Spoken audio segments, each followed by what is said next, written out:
السلام علیکم ورحمۃ اللہ وبرکاتہ۔ الحمد للہ رب العالمین والصلاة والسلام علی خیر خلقہ محمد وعلی آلہ واصحابہ اجمعین۔ کسی بھائی نے میرے پاس شیخ مکی مدرس المسجد الحرام سلمہ اللہ کی ایک ویڈیو بھیجی، جس کو اس عنوان سے نشر کیا گیا ہے: اعلان حق غیر مقلدین کا آپریشن۔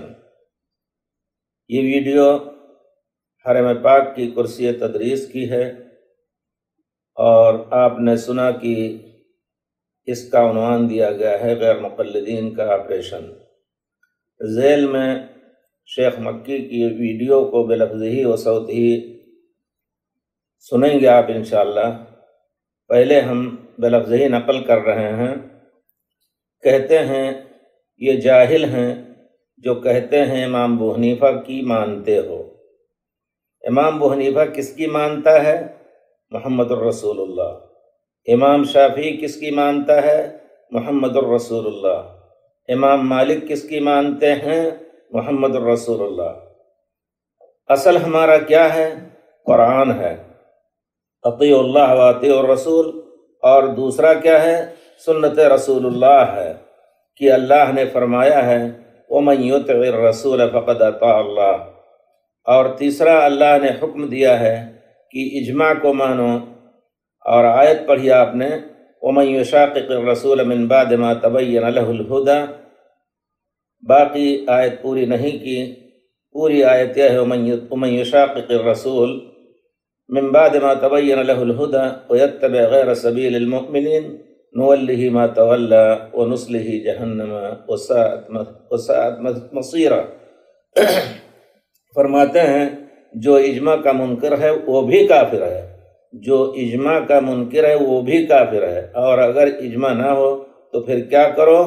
پھر مجتہد کی مانو، واتبع سبیل من اناب۔ پھر کہتے ہیں الحمدللہ ہمارے عقیدے قرآن سے بھی ثابت ہیں، حدیث سے بھی ثابت ہیں۔ پھر بڑی اونچی آواز میں آپ نے فرمایا تم لاکھ زور لگا لو، قرآن و حدیث تمہارے سر پہ ہاتھ نہیں لگتا ہے۔ تم نے قرآن پڑھا ہے، نہ سمجھا ہے، نہ سمجھ میں آئے گا۔ جس کے دل میں عشق رسول نہیں ہوگا ان کو کبھی امام بخاری کی حدیث سمجھ نہیں آئے گی۔ یہ کہتے ہیں کہ تم کو حنفی کہتے ہیں، تم اپنے آپ کو کیوں کہتے ہو ہم بخاری کی حدیث؟ صرف اتنا ہی صحیح ہے، ہم بخاری کی حدیث۔ حضور کے زمانے میں بخاری تھی نہ حدیث تھی، لیکن بخاری حدیث تھی۔ حضور کے زمانے میں بخاری تھی، حدیث تھی لیکن بخاری نہیں تھی، حدیث تھی لیکن مسلم نہیں تھی، حدیث تھی لیکن ابن ماجہ نہیں تھی، سنن نسائی وغیرہ نہیں تھی۔ حدیث تھی لیکن سنن اربعہ نہیں تھا۔ اسی طرح فقہ کی کتابیں تھیں، اسی طرح فقہ کی کتابیں حضور کے زمانے میں نہیں تھیں، لیکن فقہ تو حدیث سے نکلتی ہے، وہ تو استنباط ہے۔ اور کوئی کہے اچھا جی حنفی کہلاتے ہو، بھائی ہم حنفی کہلاتے ہیں اس لیے کہ ہم امام ابو حنیفہ کی تقلید کرتے، ان سے ہم مسائل لیتے ہیں۔ اور امام ابو حنیفہ کس کی اتباع کرتے ہیں؟ محمد الرسول اللہ کی۔ انہوں نے تو کھل کر کہہ دیا ہے کہ میرا قول حدیث کے خلاف ہو تو چھوڑ دو۔ یہ ہے آخری مقطع اور آخری بات مولانا مکی کی۔ اب آپ مولانا کی ویڈیو ان کی شکل و صورت اور آواز میں مجلس کے منظر کے ساتھ دیکھیں اور سنیں۔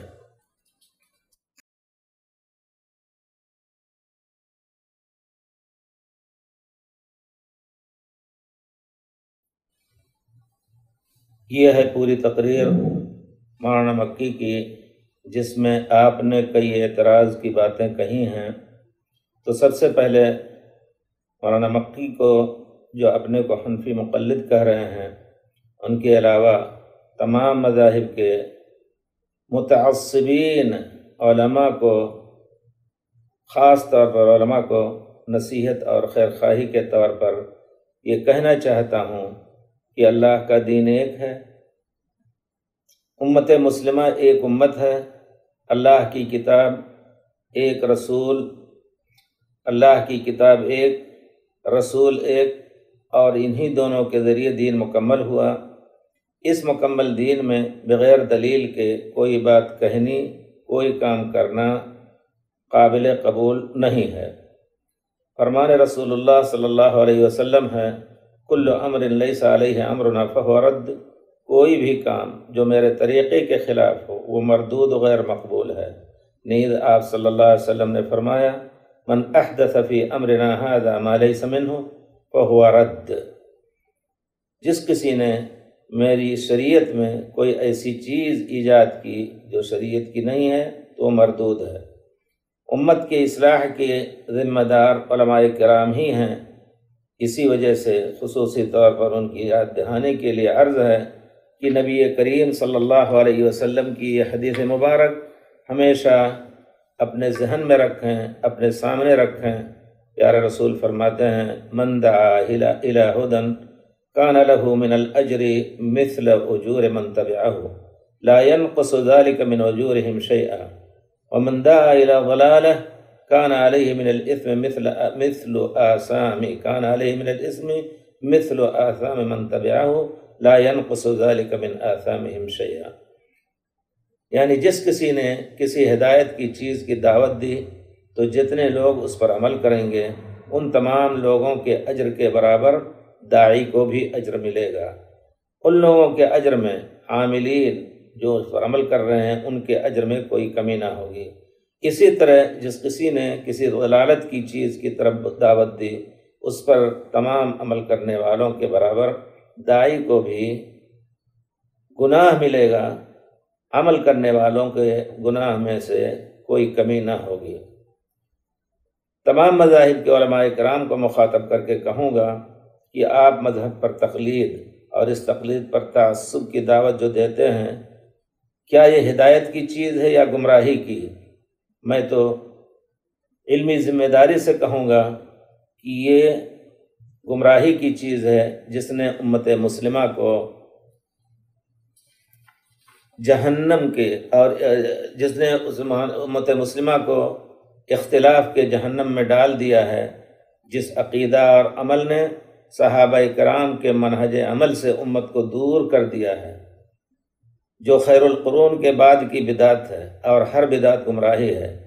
اس بدعت کی فتنہ سامانی دیکھنی ہو تو اللہ کے گھر پر جو ظلم ہوا تھا اسے دیکھیے کہ 800 سال سے زائد عرصہ تک امت اکٹھی ہو کر کے اللہ کے گھر ہی میں ایک امام کے پیچھے صلاۃ نہیں پڑھتی تھی، ہر ایک مذہب کے الگ مصلی تھے، امت میں اتفاق تھا۔ صحابہ کرام کے متعلق اللہ رب العزت کی شہادت ہے، وَاذْكُرُوا نِعْمَةَ اللَّهِ عَلَيْكُمْ إِذْ كُنْتُمْ أَعْدَاءً فَأَلَّفَ بَيْنَ قُلُوبِكُمْ فَأَصْبَحْتُمْ بِنِعْمَتِهِ إِخْوَانًا وَكُنْتُمْ عَلَى شَفَا حُفْرَةٍ مِّنَ النَّارِ فَأَنقَذَكُم مِّنْهَا۔ اللہ کی نعمت کو یاد کرو، ایک وقت تھا کہ جب تم آپس میں ایک دوسرے کے دشمن تھے تو اللہ نے تمہارے دلوں کو ایسا جوڑ دیا کہ تم بھائی بھائی ہو گئے، اور تم جہنم کے گڑھے کے کنارے پہنچ چکے تھے، اللہ نے تمہیں بچا لیا۔ فرقے نکلتے رہے، خوارج کے چند افراد کا فرقہ بنا، پھر شیعہ اور رافضہ کا فرقہ نکلا، پھر اشعریت، ماتریدیت، اعتزال کے اور ارجاء وغیرہ کے فرقے نکلے۔ چوتھی صدی کے بعد مذہب کے نام سے، مذاہب اور ائمہ کے نام سے حنفی، مالکی، شافعی، حنبلی فرقے نکلے۔ ائمہ کی طرف منسوب افراد فرقے کی شکل میں نہیں تھے۔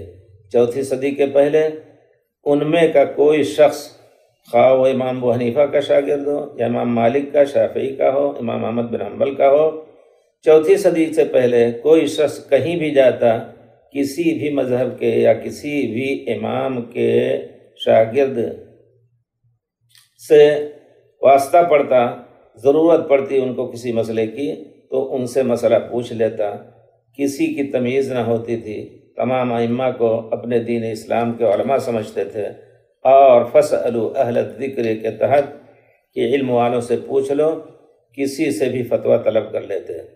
امام ابو حنیفہ رحمۃ اللہ علیہ کے شاگردوں کا طبقہ خالص عامل بالحدیث تھا۔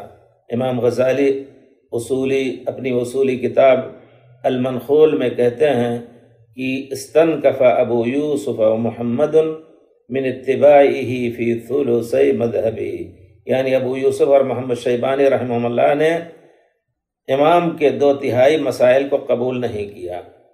اور اسی طرح کی بات آپ دیکھنی چاہیں تو مولانا عبدالحی حنفی لکھنوی کی مقدمہ عمدۃ الرعایا کو دیکھیں۔ حجت اللہ البالغہ میں شاہ ولی اللہ رحمۃ اللہ علیہ نے واضح طور پر لکھا ہے کہ تقلید کا رواج 4 صدی ہجری کے بعد ہوا۔ ان کے علاوہ دوسرے علماء نے بھی اس طرح کی صراحت کی ہے کہ یہ 4 صدی کے بعد کی بدعت ہے۔ تب جا کر ائمہ اربعہ کے متبعین یا مقلدین فرقے کی صورت میں بنے اور آپس میں ایک دوسرے کے خلاف رہے۔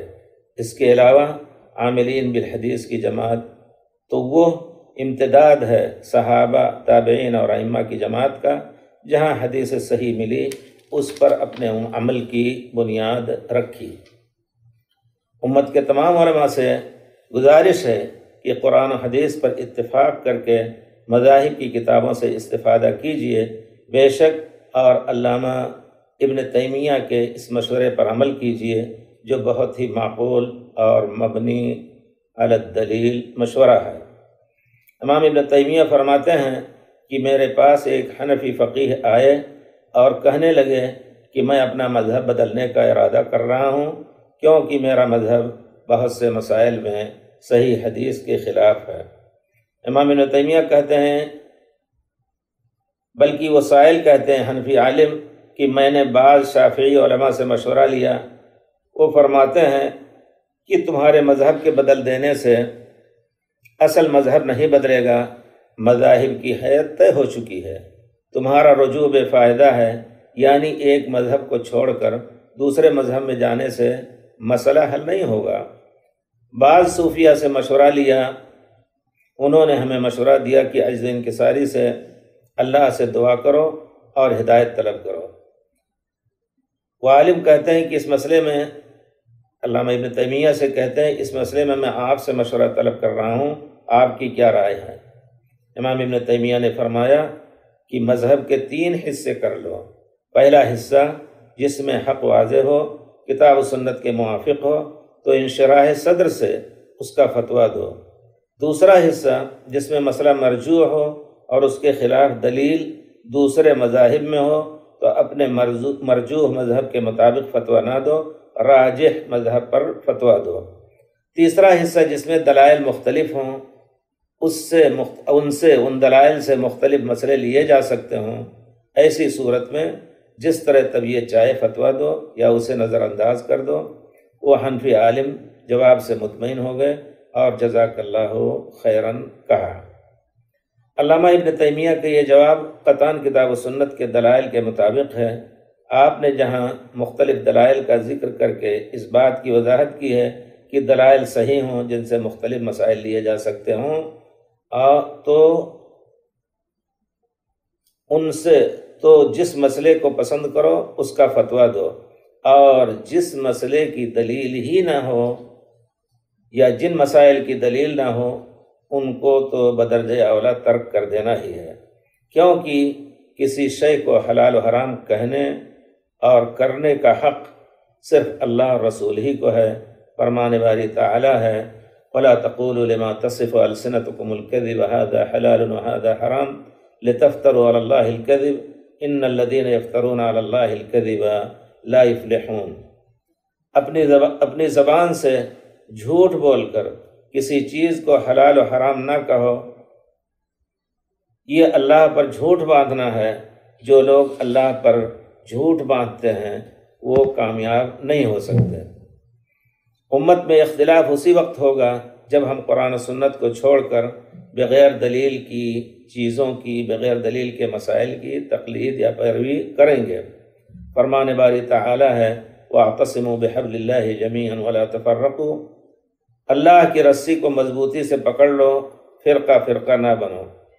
اور فرمایا وَاذْكُرُوا نِعْمَةَ اللَّهِ عَلَيْكُمْ إِذْ كُنْتُمْ أَعْدَاءً فَأَلَّفَ بَيْنَ قُلُوبِكُمْ فَأَصْبَحْتُمْ بِنِعْمَتِهِ إِخْوَانًا، اللہ کی نعمت کو یاد کرو کہ تم ایک دوسرے کے دشمن تھے، تو اللہ نے تمہارے دلوں کو جوڑ دیا، تم اس کی نعمت سے بھائی بھائی ہو گئے۔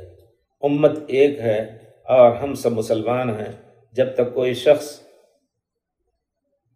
نواقض اسلام کا ارتکاب نہیں کرتا ہے، ہزار غلطیوں پر ہو، اس کو ایک مسلمان کا حق دینا ہے، اس سے محبت رکھنی ہے، اس کو نصیحت اور خیر خواہی سے اپنی جماعت میں اس کو شامل رکھنا ہے۔ لیکن امت کا حال دیکھیے اور ان دونوں آیتوں پر غور فرمائیے۔ اللہ تعالیٰ مزید فرماتے ہیں ان هذه امتکم امۃ واحدہ وانا ربکم فاعبدون وتقطعوا امرهم بینہم کل الینا راجعون، یہ تمہاری امت ایک امت ہے اور میں تمہارا رب ہوں، تم میری ہی عبادت کرو، مگر لوگ آپس میں امت کی وحدت کو کاٹ کر ٹکڑے ٹکڑے ہو گئے، سب کو میرے ہی پاس لوٹ کر آنا ہے۔ اس آیت کے آخر میں اللہ کی طرف سے سخت تنبیہ اور دھمکی ہے کہ سب لوگ لوٹ کر کے میرے ہی پاس آئیں گے اور پھر میں سب کا حساب لوں گا۔ نیز فرمان باری تعالیٰ ہے وَإِنَّ هَذِهِ أُمَّتُكُمْ أُمَّةً وَاحِدَةً وَأَنَا رَبُّكُمْ فَاتَّقُونِ فَتَقَطَّعُوا أَمْرَهُمْ بَيْنَهُمْ زُبُرًا كُلُّ حِزْبٍ بِمَا لَدَيْهِمْ فَرِحُونَ، بے شک یہ تمہاری امت ایک ہی امت ہے اور میں ہی تمہارا رب ہوں، تو مجھ سے ڈرو، مگر انہوں نے خود اپنے کو ٹکڑے ٹکڑے کر لیے، ہر گروہ جو کچھ اس کے پاس ہے اسی پر اترا رہا ہے۔ تو گزارش ہے کہ ہم سب اللہ کے یہاں لوٹ کر جانا ہے۔ ہم صف طلبہ اور آپ صف علماء امت میں تفرقہ کا سبب نہ بنیں۔ ایک امام کی تقلید سے امت میں تفرقہ ہوگا اور ہوا بھی، یہاں تک کہ مخالف کے ساتھ غیر مسلموں کے ساتھ بھی جو سلوک اور جو معاملہ جائز نہیں کہا گیا ہے وہ معاملہ کیا گیا۔ مراقی الفلاح کے مؤلف کہتے ہیں کہ جس کنویں میں کوئی جانور گر کر اور مر کر پھول گیا ہو تو اس کے پانی سے اگر آٹا گوندھا گیا ہو تو کتوں کو کھلا دیا جائے یا عام مویشی کو ڈال دیا جائے، اور بعض نے کہا ہے کہ کسی شافعی کے ہاتھ بیچ دیا جائے۔ دیکھیے انہوں نے شافعیہ کو کتوں اور جانوروں کے برابر کر دیا۔ اس سے بڑھ کر ایک بزرگ صاحب کا فیصلہ ہے، سنیے۔ علامہ ذہبی اپنی کتاب میزان الاعتدال میں لکھتے ہیں محمد ابن موسیٰ البلاساغونی الحنفی قاضی دمشق روى عن ابی الفضل بن خیرون كان مبتدعا يقول لو كان لي امر لاخذت الجزية من الشافعية، مات سنة 5600۔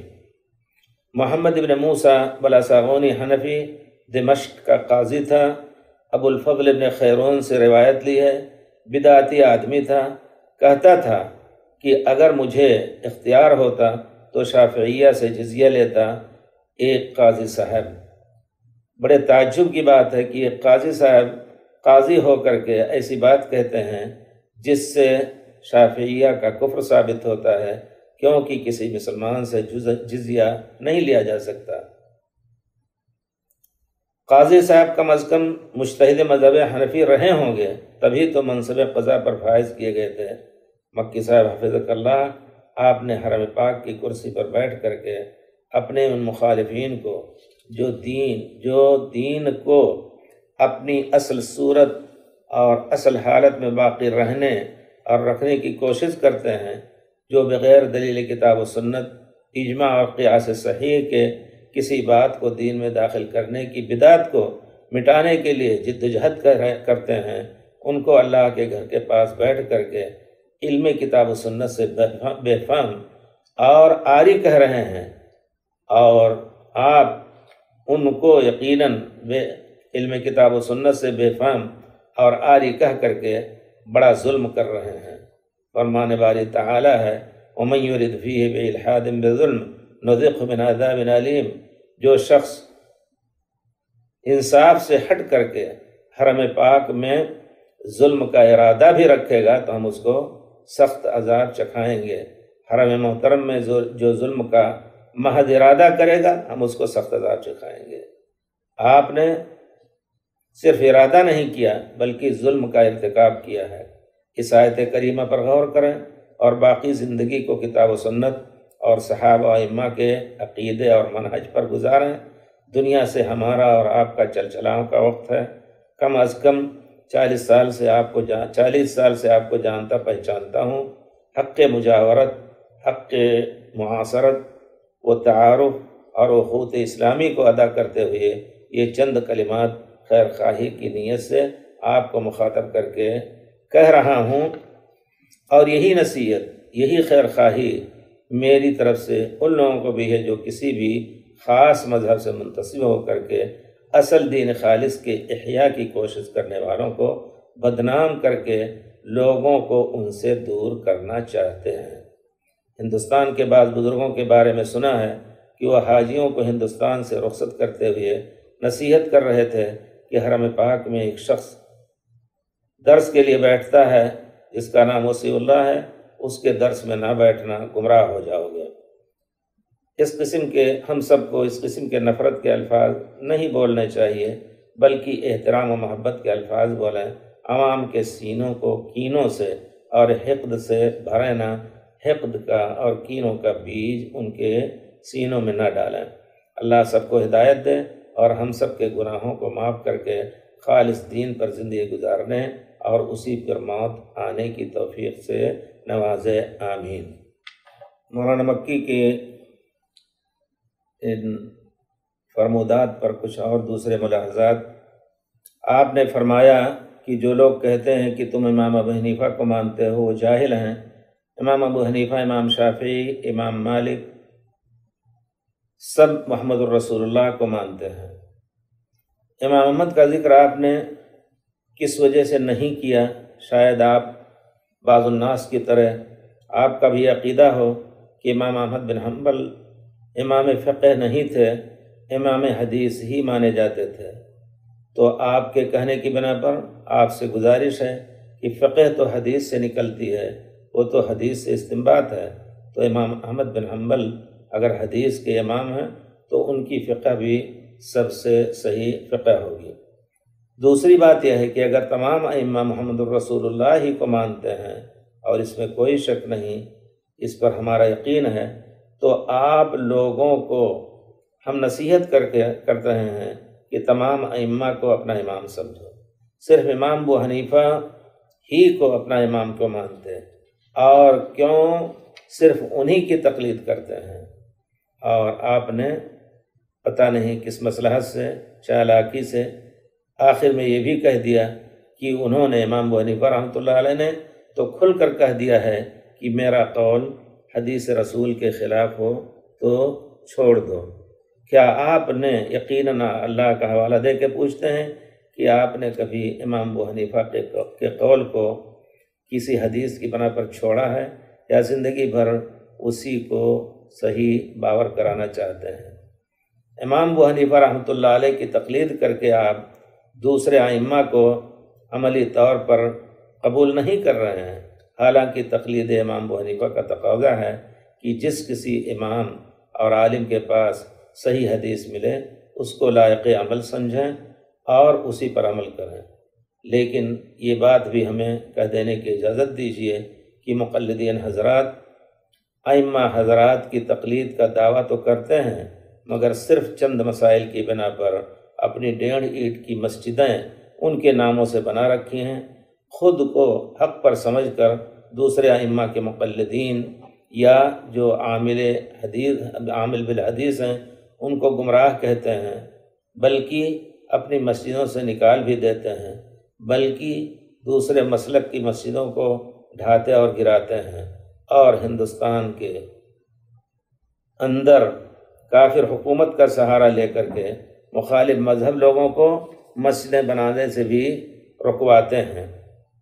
ہمارے مطالعے میں تمام مقلدین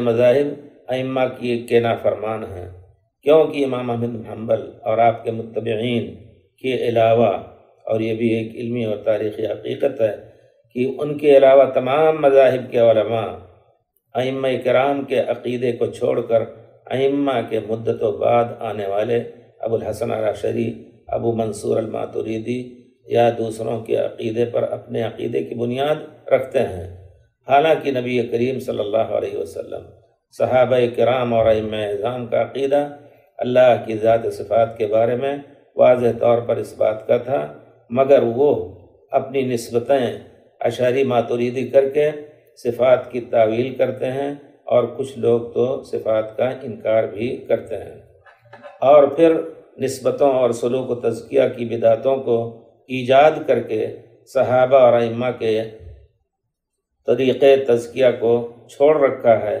وہ طریقہ جو انہوں نے نبی کریم صلی اللہ علیہ وسلم سے لیا۔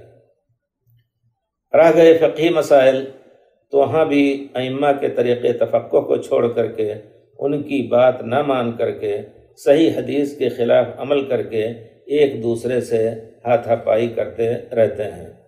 تو میں یہ بات کہنے کی جرات کروں گا کہ یہ حضرات امام کی نافرمانی کرتے ہوئے امام کے نام سے امت کو ٹکڑے ٹکڑے کر کے لڑا رہے ہیں، اور اس اختلاف کے ذمہ دار علماء کرام ہی ہیں، اور جن کو آپ جاہل کہتے ہیں اور عام طور پر غیر مقلد کہہ کر کے ان کی تحقیر کرتے ہیں، ان کا شیوہ ہے کہ دین اسلام کو ایک دین اور ایک مذہب سمجھ کر تمام ائمہ کو اسی ایک مذہب کے علماء جانیں، اور ان کا احترام کرتے ہوئے ان پر ترحم کریں، صرف محمد الرسول اللہ کو اس دین کا، اس مذہب کا مطلق امام تسلیم کر کے ان ائمہ کے اقوال کے مطابق اذا صح الحدیث فهو مذہبی، جب صحیح حدیث مل جائے تو وہی میرا مذہب ہے، ان کے اقوال کو، ائمہ کے اقوال کو جب صحیح حدیث کے خلاف پائیں تو حدیث پر عمل کر کے ائمہ کے اقوال و اجتہاد کو چھوڑ دیں۔ یہی طریقہ رہا ہے ان لوگوں کا جن کو آپ جاہل اور مقلد کہتے ہیں، اور یہی حق بھی ہے حدیث رسول کے ہوتے ہوئے حدیث رسول کو چھوڑ کر کسی اور کی بات یا رائے کو لینا بڑے فتنے بلکہ شرک فی رسالت کی بات ہے۔ فرمان باری تعالی ہے فَلْيَحْذَرِ الَّذِينَ يُخَالِفُونَ عَنْ أَمْرِهِ أَن تُصِيبَهُمْ فِتْنَةٌ أَوْ يُصِيبَهُمْ عَذَابٌ أَلِيمٌ، جو لوگ حکم رسول کی مخالفت کرتے ہیں انہیں ڈرتے رہنا چاہیے کہ کہیں وہ فتنے کے شکار نہ ہو جائیں یا انہیں دردناک عذاب نہ پہنچے۔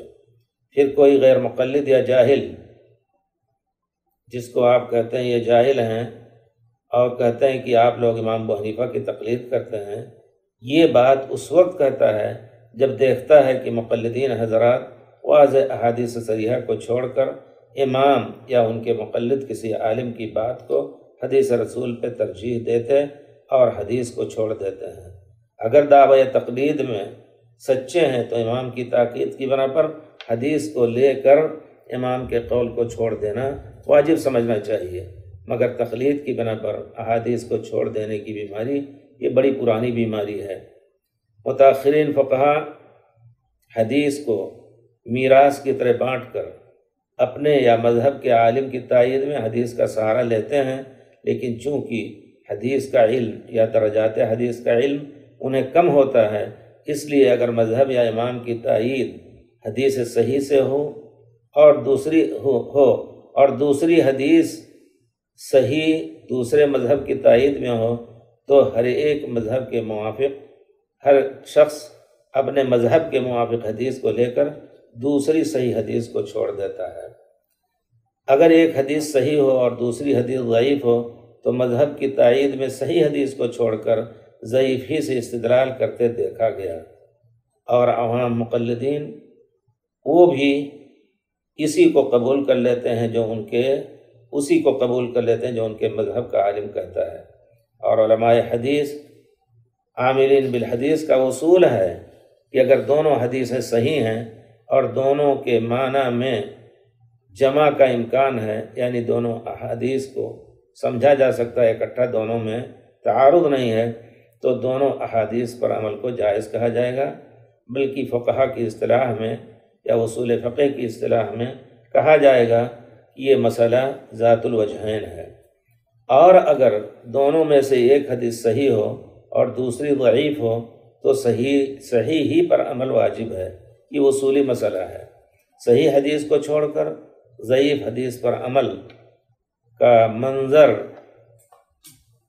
یا اس کی دلیل اگر فقہ حنفی کے مسائل میں دیکھنا ہو تو امام ذیلی کی نصب الرایہ دیکھیں، جو ہدایہ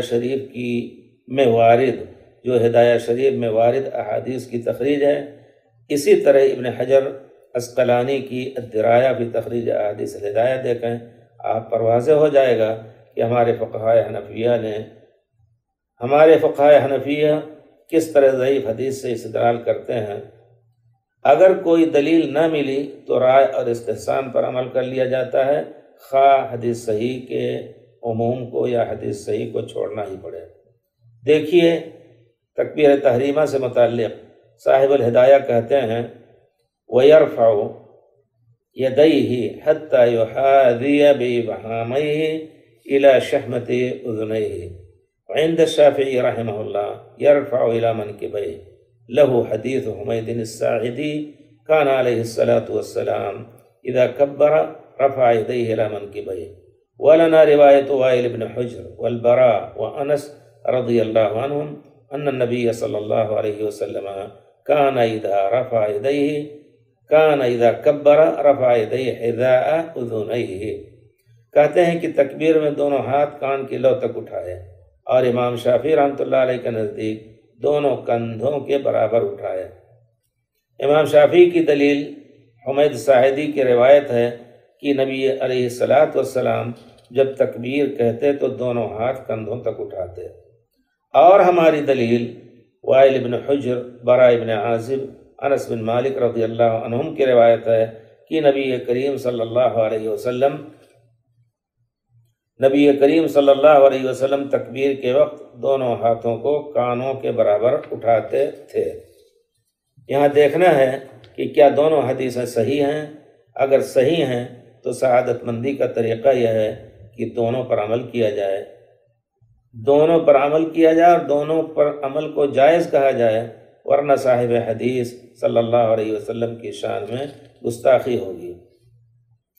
اس لیے ایسے موقع پر یہ کہنا ضروری ہے کہ دونوں مسئلے صحیح ہیں، اور امت کو یہ اختیار ہے کہ دونوں پر عمل کرے، نہ کہ صرف ایک ہی کو حق سمجھے، کبھی پہلے مسئلے پر کبھی دوسرے مسئلے پر۔ اور بزرگ آپ جن کو جاہل کہہ رہے ہیں ان کا طریقہ صحابہ کرام کے طریقے پر ہے کہ وہ اس قسم کی احادیث میں دونوں پر عمل کو جائز سمجھتے ہیں۔ لہو اور لنا ان کی اور میری کی بات نہ تھی اور نہ ہے۔ تابعین و اتباع تابعین اور تمام ائمہ اسی اصول پر تھے۔ اسی کو امام ابو حنیفہ اور دوسرے ائمہ نے کہا ہے صحیح حدیث ہو تو وہی میرا مذہب ہے، یعنی حدیث ضعیف سے استدلال ان کا مذہب نہیں تھا۔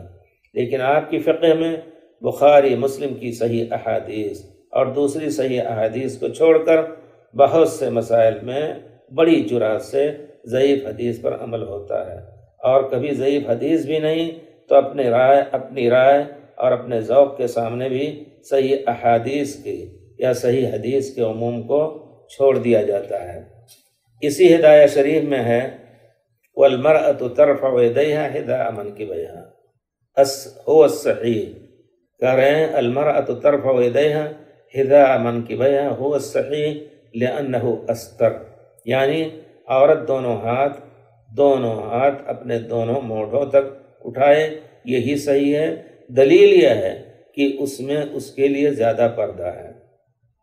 یہاں سوائے رائے اور ذوق کے اور کوئی دلیل نہیں ملی۔ اسی طرح فقہائے حنفیہ نے عورتوں کی صلاۃ کے بعد دوسرے مسائل میں صرف ذوق اور رائے محض سے تفریق کی ہے۔ عورت کے لیے خاص طرح کا رکوع، خاص طرح کا سجدہ بتایا گیا ہے۔ نیز یہ بھی کہا گیا ہے کہ مرد قیام قرات میں ہاتھ ناک کے نیچے باندھیں اور عورتیں اپنے سینے پر باندھیں۔ ان فروق کی دلیل سوائے رائے اور ذوق کے کچھ نہیں۔ نبی کریم صلی اللہ علیہ وسلم نے تو امت کو عمومی حکم فرمایا ہے، صلو کما رأیتمونی اصلی، جس طرح مجھے صلاۃ پڑھتے دیکھ رہے ہو اسی طرح صلاۃ پڑھو۔ قرآن و حدیث دونوں وحی ہیں، اور دونوں کے خطابات میں عام طور پر مذکر کے صیغے ہوتے ہیں، بعض حالات میں صرف عورتوں کو بھی خطاب کیا گیا ہے، اور بے شک مذکر کے خطاب میں بھی عورتیں مخاطب ہوتی ہیں۔ کیا ہے آپ نے کہیں دیکھا ہے یا سنا ہے کہ نبی کریم صلی اللہ علیہ وسلم نے عورتوں اور مردوں کے صلاۃ میں یہ فروق بتائے ہیں؟ کیا آپ نے کہیں دیکھا اور سنا ہے کہ ازواج مطہرات اور نساء الصحابہ رضی اللہ عنہن ان فروق کو برتتے ہوئے صلاۃ پڑھتی تھیں؟ ہاں، سر کو ڈھانپنے، پیر کو ڈھانپنے کی خصوصی دلیل ہے۔ سہو امام کی صورت میں تالی بجا کر عورتوں کو تنبیہ کرنے کی تخصیص ثابت ہے۔ اس کے علاوہ آپ اپنے ذوق اور اپنی رائے کو دین نہ بنائیں، اور ان آراء پر دوستی اور دشمنی کی بنیاد نہ رکھیں۔ اللہ کے سامنے جواب دینا ہے۔ اور ایک بات اور بھی ضروری ہے کہہ دینا، جس کو امت محمد صلی اللہ علیہ وسلم کے اندر بہت کچھ رواج ہے اور اس کو قبول بھی کرتے ہیں، لیکن یقیناً وہ غلط چیز ہے، غلط بات ہے۔ اگر کوئی سہارا نہیں ملا، کوئی دلیل نہیں ملی کسی مسئلے کی، تو برملا کہہ دیا، بلا تعمل، بے جھجک کہہ دیا کہ ہم چونکہ مقلد امام ابی حنیفہ ہیں، ہمارے اوپر امام ابو حنیفہ کی تقلید واجب ہے، اگرچہ حدیث صحیح اس کے خلاف ہے۔ دیکھیں مثال کے طور پر، جس کو شاید آپ خود بھی پڑھے ہوں اور قبول بھی کیے ہوں، مولانا محمود الحسن غفر اللہ لہ، تقریر ترمذی صفحہ 49 میں البیعان بالخیار ما لم یتفرقا حدیث ہے، اس کے تحت کہہ رہے ہیں الحق والانصاف ان الترجیح للشافعی فی هذه المسألہ ونحن مقلدون یجب علینا تقلید امامنا ابی حنیفہ۔ ترجمہ یہ ہے، حق اور انصاف یہ ہے کہ امام شافعی کا قول اس مسئلے میں راجح ہے، مگر ہم چونکہ مقلد ہیں امام ابو حنیفہ کے، ہمارے اوپر امام ابو حنیفہ کی تقلید واجب ہے۔ یجب علینا تقلید امامنا، مگر ہم مقلد ہیں، ہمارے اوپر ہمارے امام ابو حنیفہ کی تقلید واجب ہے۔ اللہ اکبر، بہت بڑی بات ہے کہ صحیح حدیث کے ہوتے ہوئے اور اسی سے مستنبط مسئلے کی ترجیح کرنے کے بعد بھی ایک عالم حدیث پر عمل صرف اس وجہ چھوڑ دیتا ہے کہ ہم پر ابو حنیفہ کی تقلید واجب ہے۔ جان بوجھ کر حق و انصاف کا خون ہوا ہے، اور کس نے اس تقلید کو واجب کیا، اس کی کیا دلیل ہے؟ اللہ المستعان۔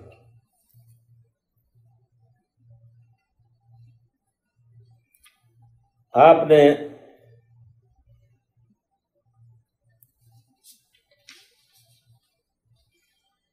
نے فرمایا کہ ہمارا اصل قرآن، دوسرا اصل سنت رسول اللہ ہے۔ مذکورہ مسائل میں قرآن و سنت سے دلیل کیا ہے، آپ اس کے بارے میں فرمائیں، ورنہ اس دعوے کی مصداقیت باقی نہیں رہتی۔ آپ نے فرمایا ہے تیسرا اصل آپ کا اجماع ہے۔ قرآن فہمی کا انداز بھی حدیث رسول سے ہٹ کر ملتا ہے۔ آپ کے ہاں قرآن فہمی کا انداز بھی حدیث رسول سے ہٹ کر ملتا ہے، حالانکہ حدیث رسول کے بارے میں اللہ تعالیٰ نے خود بیان فرمایا وَأَنزَلْنَا إِلَيْكَ الذِّكْرَ لِتُبَيِّنَ لِلنَّاسِ مَا نُزِّلَ إِلَيْهِمْ، اور حدیث رسول بھی وہی ہے۔ آپ کے فقہ میں بہت سی ایسی مثالیں ہیں جہاں منمانی قرآن کو سمجھ کر اپنی تفسیر کو حدیث رسول پر ترجیح دی گئی ہے۔ صحیح بخاری وغیرہ میں اسماء بنت ابی بکر رضی اللہ عنہا سے روایت ہے، کہتی ہیں ذبحنا وفی روایت نحرنا علی عہد رسول اللہ صلی اللہ علیہ وسلم فرسا ونحن بالمدینہ فاکلناہ، کہ نبی کریم صلی اللہ علیہ وسلم کی حیات مبارکہ میں ہم نے گھوڑے کو ذبح کیا اور کھایا، مگر امام ابو حنیفہ رحمۃ اللہ علیہ سے گھوڑے کے گوشت کے بارے میں آیا ہے، گھوڑے کے گوشت کے بارے میں تحریم اور لفظ کراہت بھی منقول ہے، اور اسی تحریم ہی کو صاحب بذل المجہود نے ترجیح دی ہے۔ دیکھیے بذل المجہود جلد 11 صفحہ 513۔ قرآن فہمی کی ایک مثال یہ بھی دیکھیے کہ اپنی سمجھ سے آیت کا معنی متعین کیا اور پھر حدیث کو رد کر دیا کہ آیت کا معنی واضح ہے، اس کی توضیح کی ضرورت نہیں ہے۔ علامہ نظام الدین شاسی، جن کی وفات 340 ہجری میں ہوئی ہے، اپنی کتاب اصول الشاسی میں خاص و عام کی بحث میں کہتے ہیں وَكَذَلِكَ قَوْلُهُ تَعَالَى حَتَّى تَنْكِحَ زَوْجًا غَيْرَهُ خاص فی وجود النکاح من المرأة فلا يترك العمل به، غور کیجئے، فلا يترك العمل به بما روی عن النبی صلی اللہ علیہ وسلم ایما امرأة نکحت نفسها بغیر اذن ولیها فنکاحها باطل باطل باطل۔ کہتے ہیں آیت کریمہ یعنی جس میں آیا ہے کہ اگر شوہر نے 3 طلاق دے دیا تو وہ مطلقہ اپنے پہلے شوہر کے لیے اس وقت تک حلال نہ ہوگی جب تک وہ مطلقہ کسی دوسرے شوہر سے جا کر کے نکاح نہ کر لے، پہلے شوہر کے علاوہ کسی اور سے نکاح نہ کر لے، اس وقت تک حلال نہیں ہوگی، کر لے۔ اس آیت میں خاص معنی پر عمل کیا جائے گا، یعنی عورت اپنا نکاح خود کر سکتی ہے، ولی کی شرط نہیں، کیونکہ اللہ رب العزت نے نسبت نکاح عورت کی طرف کی ہے۔ اس لیے حدیث رسول کو جس میں آیا ہے کہ جس کسی عورت نے خود سے نکاح کر لیا وہ نکاح باطل ہے باطل ہے باطل ہے، اس کی بنا پر آیت کے خاص معنی پر عمل نہیں چھوڑا جائے گا، یعنی حدیث کو چھوڑ دیا جائے اور عورت کو حق دیا جائے گا کہ وہ خود سے جا کر نکاح کر لے، ولی کی ضرورت نہیں ہے۔ اب اس پر کیا کہا جائے؟ اس پر صرف اتنا کہا جا سکتا ہے کہ اپنی سمجھ کو حدیث رسول جس کا وظیفہ ہی قرآن کی توضیح ہے اس پر ترجیح دے کر بڑی غلطی کی ہے، اللہ معاف کرے۔ کیا 340 میں اس طرح بری حالت ہو گئی تھی کہ لوگ اس سخت قسم کی تقلید پر جس میں پیارے رسول کی مخالفت ہے، کیا 340 میں بھی یہ حالت ہو چکی تھی؟ اللہ المستعان۔ مکی صاحب آپ نے فرمایا کہ ہمارا تیسرا اصل اجماع ہے، اور آپ نے آیت کریمہ وَمَن يُشَاقِقِ الرَّسُولَ مِن بَعْدِ مَا تَبَيَّنَ لَهُ الْهُدَى وَيَتَّبِعْ غَيْرَ سَبِيلِ الْمُؤْمِنِينَ نُوَلِّهِ مَا تَوَلَّى وَنُصْلِهِ جَهَنَّمَ وَسَاءَتْ مَصِيرًا سے استدلال کیا ہے۔ یقیناً اصول فقہ کی کتابوں میں اسی آیت سے اجماع کی شرعیت پر مشروعیت پر استدلال کرتے ہیں۔ تو آپ سے گزارش ہے کہ یہاں مومنین سے مراد صحابہ کرام ہیں یا پھر وہ جو صحابہ کرام کے طریقے، وہ لوگ ہیں جو صحابہ کرام کے طریقے پر ہوں۔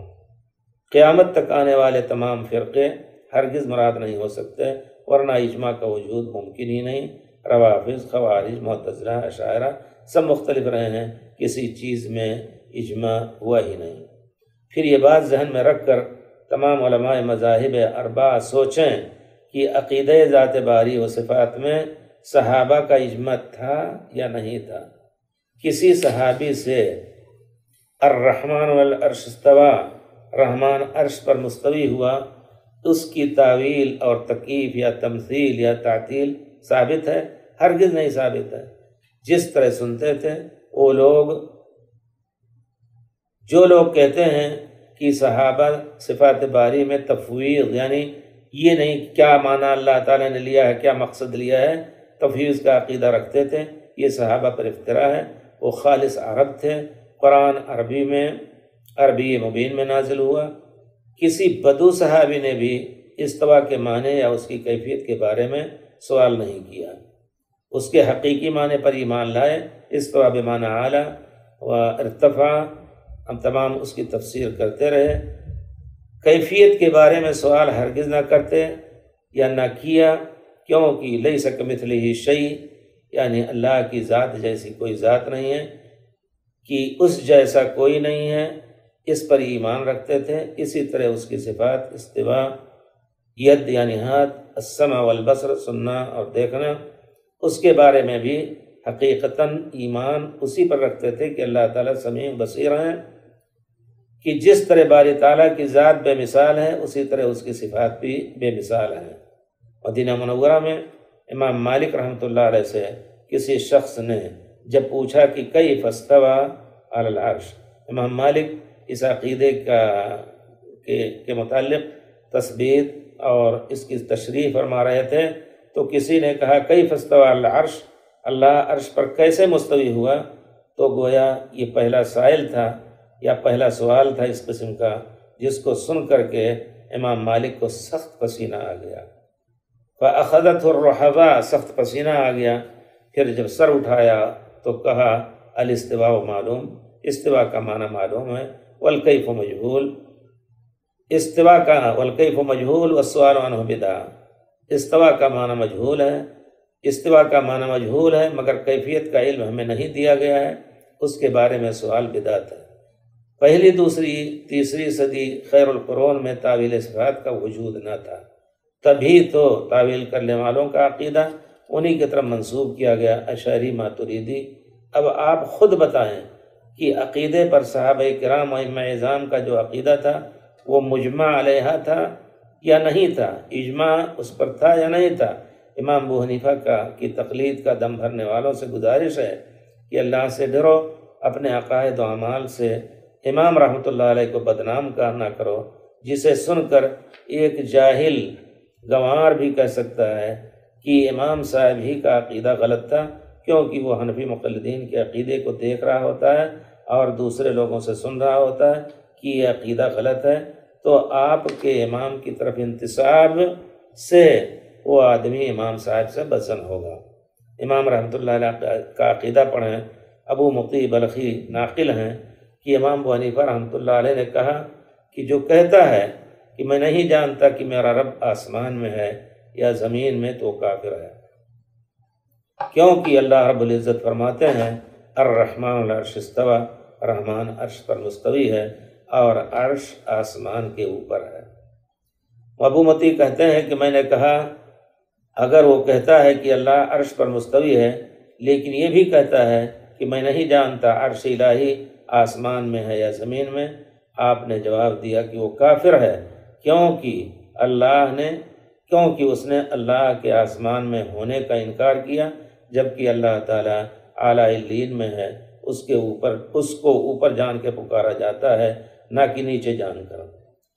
ابن تیمیہ رحمۃ اللہ علیہ نے امام کے اس قول کو نقل کرنے کے بعد کہا ہے کہ اس مشہور و معروف قول کے مطابق اللہ کے عرش پر ہونے میں توقف کرنے والے کو امام ابو حنیفہ نے کافر کہا ہے، تو ان کے نزدیک اس شخص کا کیا حکم ہوگا جو اللہ کے آسمان میں ہونے کا واضح الفاظ میں انکار کر رہا ہے۔ امام لالکائی نے اپنی سند سے ذکر کیا ہے کہ امام ابو حنیفہ کے شاگرد رشید امام محمد بن حسن شیبانی رحمۃ اللہ علیہ کہتے ہیں کہ مشرق و مغرب کے تمام فقہا قرآن کریم کی آیات اور ان احادیث کی تصدیق کرنے اور ان پر ایمان لانے پر متفق ہیں، یعنی ان کا اجماع ہے، جنہیں ثقہ اور قابل اعتماد راویوں نے اللہ رب العزت کی صفات سے متعلق روایت کی ہے۔ ابن تیمیہ اس قول کو نقل کر کے کہتے ہیں کہ محمد بن حسن الشیبانی رحمۃ اللہ علیہ امام ابو حنیفہ اور امام مالک رحمہم اللہ اور ان کے ہم عصر علماء سے علم لیا ہے۔ وہ یہ اجماع نقل کرتے ہیں اور خبر دیتے ہیں کہ جہمی لوگ اللہ کو اکثر سلبی صفات سے متصف کرتے ہیں۔ اب جو لوگ کہتے ہیں کہ اللہ ہر جگہ موجود ہے، جن کے عقیدے کی کتاب عقائد نسخیہ ہے یا پھر عقائد دیوبند ہے، وہ امام صاحب کے فتوے کے مصداق ہوں گے یا نہیں؟ جو لوگ صفات کی تعویل کرتے ہیں یا انکار کرتے ہیں، امام صاحب کے اس فتوے پر غور فرمائیں۔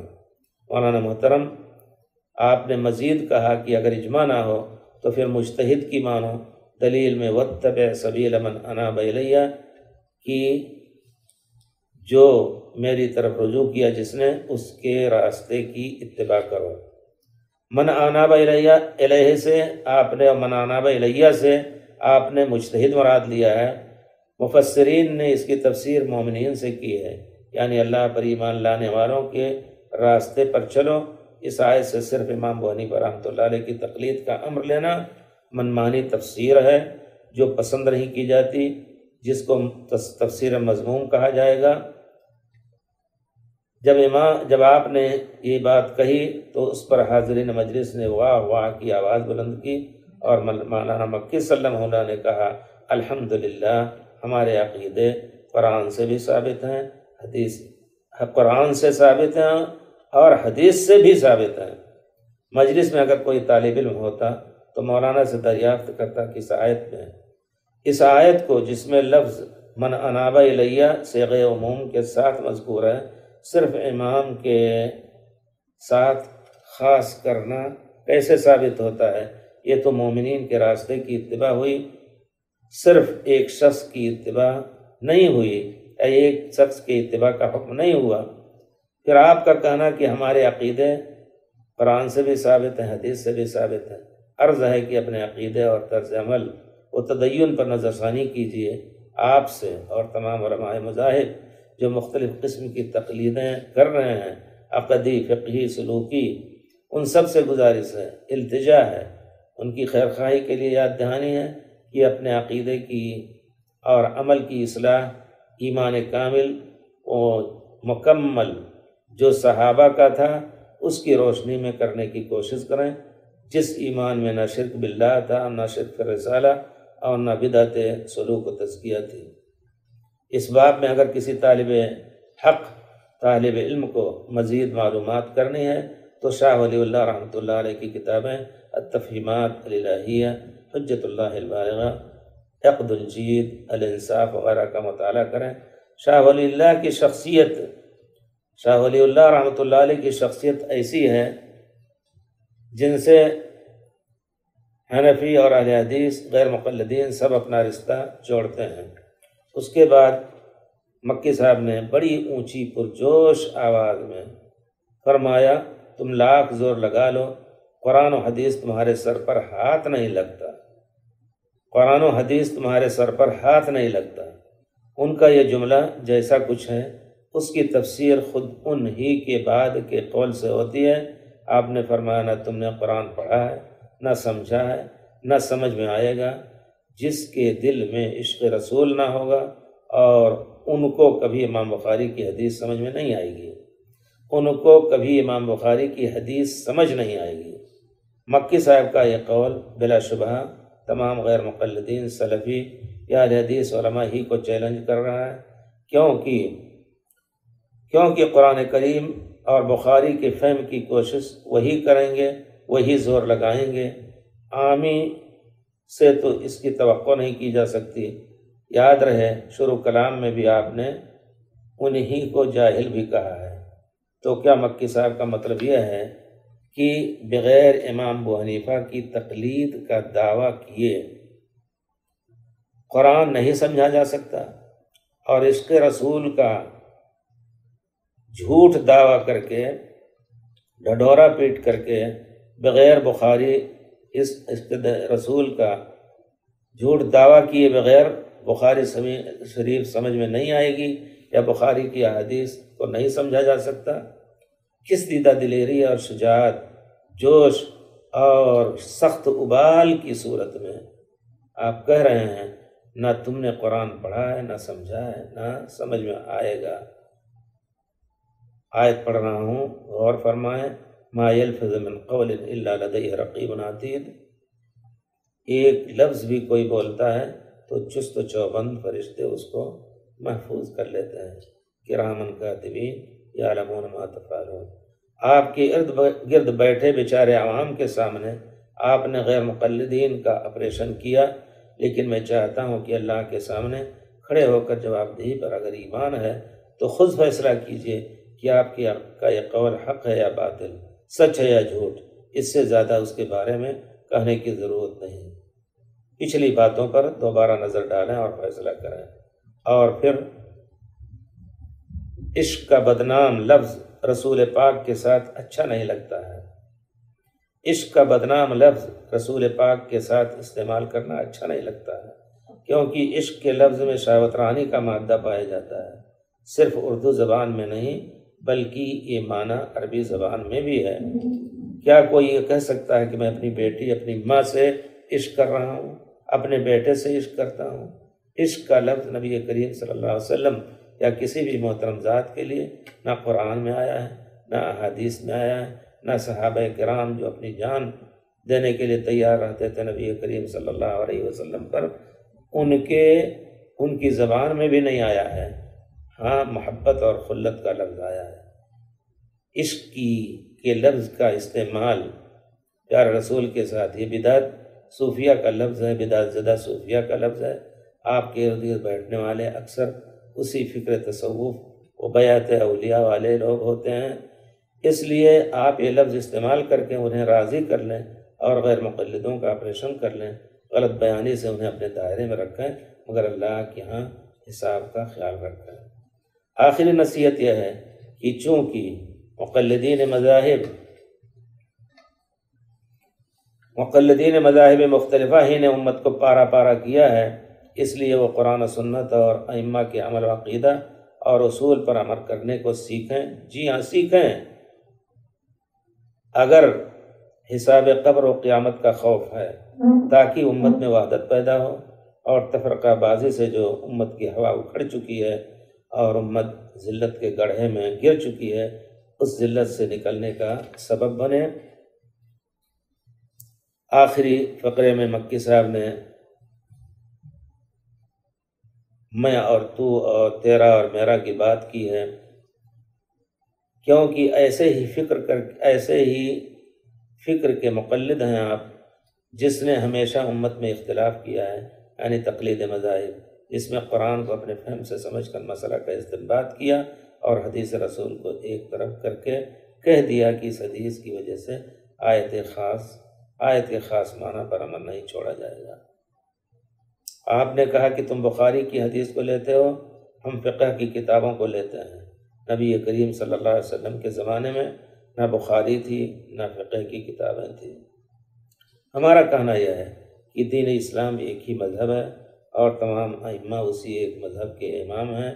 ہم سب ان سب کو اپنا امام، اپنا عالم سمجھ کر کے ان کے اقوال کو، جہاں کتاب و سنت اور صحابہ کے اقوال نہ ملیں، ان کو لیں، اور جہاں ان کے مخالف احادیث اور اقوال صحابہ وغیرہ ملتے ہیں ان کو چھوڑ دیں، اور تقسیم کر کے ائمہ کے ذریعے اس دین کو تقسیم کر کے ہمارا اور تمہارا نہ کریں۔ اصول صحیحہ کی بنا پر جو مسئلہ ثابت ہوتا ہو اس پر ہم سب عمل کریں، یہی کلمہ سوا ہے، یہی ما انا علیہ واصحابی کا معنی ہے۔ اس امت کو ایک ہی امت رہنے دیں، قرآن و حدیث، عمل صحابہ اور اجماع کے نہ ہونے کی صورت میں ائمہ کے اجتہاد سے استفادہ کیا جائے، تحریہ حق و ثواب مقصود ہو، اور کسی امام کا اجتہاد اقرب الی الصواب اگر ہے تو اسی کا فتویٰ دیا جائے۔ جہاں ہمیں نصوص نہ ملیں، کسی ایک امام کے ساتھ اپنے کو پابند یا دستبند نہ کیا جائے، بشرطے کہ ہم حب اللہ و حب الرسول میں صادق ہوں۔ فرمان باری تعالیٰ ہے، قل ان کنتم تحبون اللہ فاتبعونی یحببکم اللہ۔ اے اللہ کے رسول، تمام لوگوں سے کہہ دیجئے کہ اگر اللہ سے محبت کرتے ہو تو میری اتباع کرو، اللہ تمہیں محبوب بنا لے گا۔ اور فرمان نبوی ہے، لا یؤمن احدکم حتی اکون احب الیہ من ولدہ ووالدہ والناس اجمعین۔ تم میں سے کوئی مومن ہو ہی نہیں سکتا جب تک میں اس کی اولاد، اس کے والد اور تمام لوگوں سے اس کے نزدیک زیادہ محبوب نہ ہو جاؤں۔ ہمارا عقیدہ ہے کہ ہر مسلمان پر فرض ہے کہ صحیح احادیث کے ساتھ وہی سلوک کرے، وہی ادب برتے جیسا کہ نبی کریم صلی اللہ علیہ وسلم کے ساتھ، یا نبی کریم صلی اللہ علیہ وسلم سے بذات ہی وہ احادیث سن رہا ہے اور آپ صلی اللہ علیہ وسلم کے سامنے بیٹھ کر سن رہا ہے۔ تمام مذاہب کے علماء سے گزارش ہے کہ روز افزوں افتراق امت میں اضافہ ہو رہا ہے اور یہ چیز اللہ کے حکم کے خلاف ہے۔ نتیجتاً امت کی ذلت میں بھی اضافہ ہو رہا ہے۔ اگر کوئی شخص، کوئی عالم کسی صحیح حدیث پر پیری مریدی یا مصلحت تقلید کی بنا پر عمل نہیں کرتا تو التجا ہے کہ عاملین بالحدیث پر طعن و تشنیع نہ کریں اور نہ تنابز بالالقاب کریں۔